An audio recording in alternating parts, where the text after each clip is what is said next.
O ambiente hospitalar é percebido de maneira hostil e a família vivencia períodos de insegurança em relação ao quadro clínico da criança, devido à possibilidade de agravamentos da condição clínica com o risco de morte. A psicologia pediátrica destaca a atenção destinada à criança hospitalizada e sua família, com o propósito de promover a promoção das condições saudáveis do desenvolvimento. Assim, a família representa o agente facilitador de cuidados na relação com a criança. A internação é um dos momentos mais críticos da hospitalização, porque é o momento que a criança vai sair do seio familiar, vai ter que ficar longe do que conhece, do que vive. E é um momento estressante para os pais também, que vai ficar longe do filho, vai ficar preocupado se o filho tá bem, se não tá.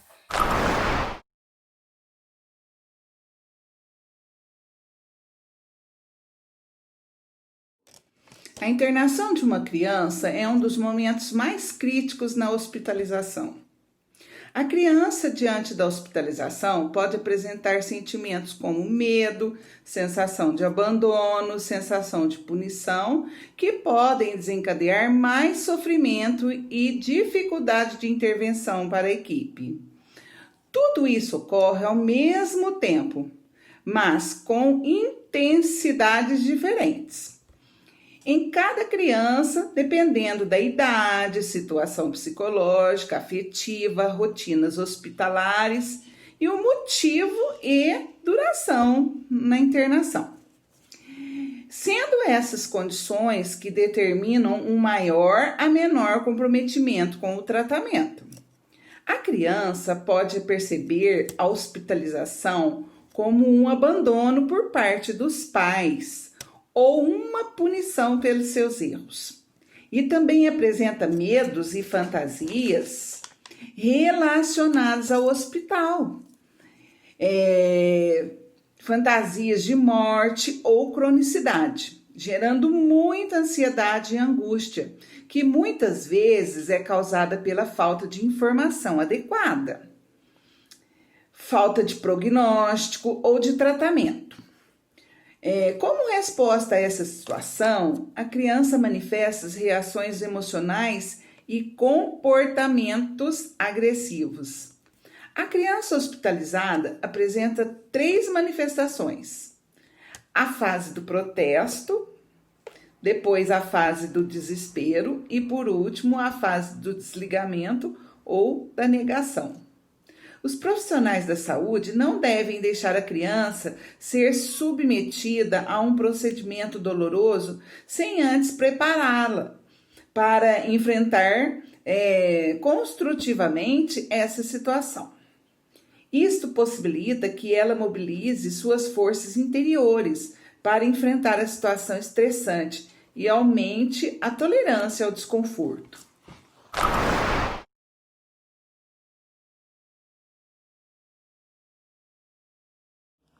Eu vou estar falando um pouquinho aqui sobre a relação interpessoal. Essa relação entre o paciente, a família do paciente e os profissionais, né? Da saúde, do hospital, né? A gente, futuros profissionais da enfermagem, né? E todos, né? Os profissionais, tá sempre observando, criar um elo com o paciente, com a família, tá conversando sempre, para observar mesmo esse lado emocional, né? Criar essa relação para estar observando esse lado emocional do paciente. Porque uma internação de uma criança já é frustrante, né? Para todo mundo, para a família, principalmente para a própria criança. E a gente criar mesmo esse vínculo para estar observando, né? Como que tá esse lado emocional da família e da criança. Observar bem, tentar conversando, né? Tá conversando, tentar tá mesmo ali tirando alguma coisa, né? Algum sentimento mesmo, alguma coisa da família, do paciente, para ver como que tá, para a gente poder ajudar também, né? Mas em todo caso, se não tem como criar, às vezes a família não colabora, não, né? Não tem essa colaboração da família, aí sim é necessário entrar com a ajuda de um psicólogo, de um profissional da área mesmo, né? Para tá tentando observar e ver esse lado, o que está acontecendo mesmo, né? Esse lado emocional, quando a gente não consegue esse vínculo, essa conversa, essa relação mesmo, aí a gente tem que entrar com a ajuda do profissional. É mais ou menos isso, basicamente isso mesmo, criar uma relação interpessoal mesmo com o paciente e família.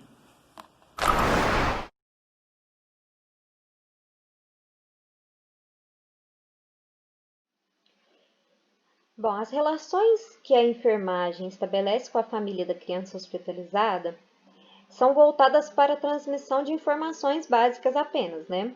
Sobre os cuidados do ambiente, o que vai ser com a criança. No primeiro contato, o propósito é coletar os dados do paciente, para saber o estado geral da criança, e as enfermeiras reconhecem a importância da presença das mães e as angústias, né, pela criança estar hospitalizada, mas não existe uma preparação dessas profissionais para incluir a família no processo do cuidado. Para os pais da criança, a inclusão de técnicas variadas para o manejo da dor, por exemplo, a distração, representa um aspecto positivo a ser utilizado no hospital, que as mães gostam, né, quando tem alguma distração, porque é mais fácil de se lidar com uma criança no hospital. O ambiente de hospital é muito difícil, né, para a criança. E as diferentes formas de comunicação entre a equipe de saúde e a família da criança repercutem, né, no processo de interação das pessoas envolvidas, que de alguma maneira influencia nas ações técnicas dos profissionais e no nível de sofrimento da família, porque a criança que está hospitalizada, ela fica irritada, ela fica estressada, e a gente sabe que quando isso acontece é mais difícil ter a cura, né, da enfermidade. É importante a integração dessas pessoas para que possibilite o compartilhamento de informações referentes às demandas que são apresentadas. Por exemplo, quando a equipe de saúde esclarece para a família a possibilidade de tratamento da criança hospitalizada. Não só falar sobre o que está acontecendo no momento, mas a família ela tem que ser informada de tudo o que acontece com a criança. A criança também tem que ser informada, conversar, explicar como que vai ser esse tratamento.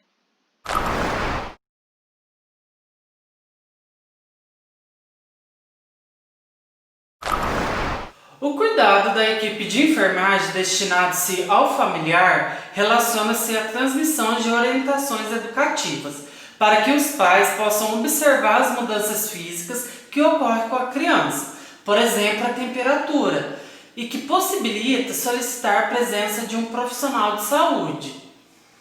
De alguma maneira, existe cuidados direcionados à criança hospitalizada que são compartilhados entre enfermeiros e familiares, mas as ações técnicas desses profissionais de saúde estão centradas nas crianças. Também é necessário uma ampliação dessas práticas por meio de um cuidado integral que possibilite conhecer os diversos aspectos que são inerentes à vivência da criança e da família.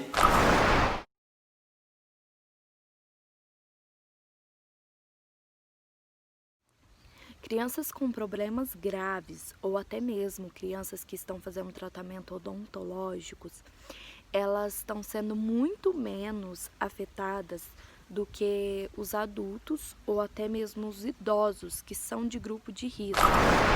O levantamento aponta que não houve um único caso de criança com menos de 10 anos transmitindo a Covid-19, com base no rastreamento de contatos realizados pela Organização Mundial de Saúde. Há evidências de doenças críticas, mas são raras. O papel das crianças na transmissão não é clara, mas parece provável que elas não desempenhem um papel significativo. Mas está tendo casos de crianças que estão precisando de ter outros tipos de cirurgias e não estão podendo ter o contato físico com os pais até a sua recuperação pós-cirúrgica. A gente já tem uma hemocultura que está negativa, então que não tem mais o fungo, também não tem mais a bactéria. Então hoje a gente tira um antibiótico e a gente já dá para passar o antifúngico para um remedinho pela boquinha. Aí a partir de amanhã já vai pela boquinha, tá? Oi, minha princesa, a mamãe tá tão feliz, tá tão orgulhosa de você, minha guerreira. Te amo muito, viu? Já tô com saudade de você. Viu, minha princesa? Fica bem. Oh, meu Deus. Tá até dormindo de boca aberta.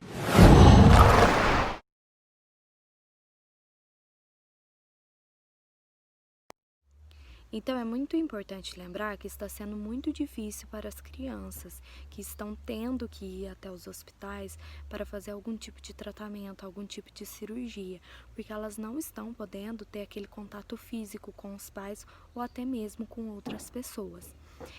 Para isso, é muito importante que os profissionais de saúde possam interter as crianças. E uma coisa que pode ser usada é fantoche. Se não tem o fantoche, o brinquedo fantoche, pega a luva, enche, faz desenho na luva, para poder interter a criança, para poder distrair ela, porque nessa época está sendo muito difícil para elas.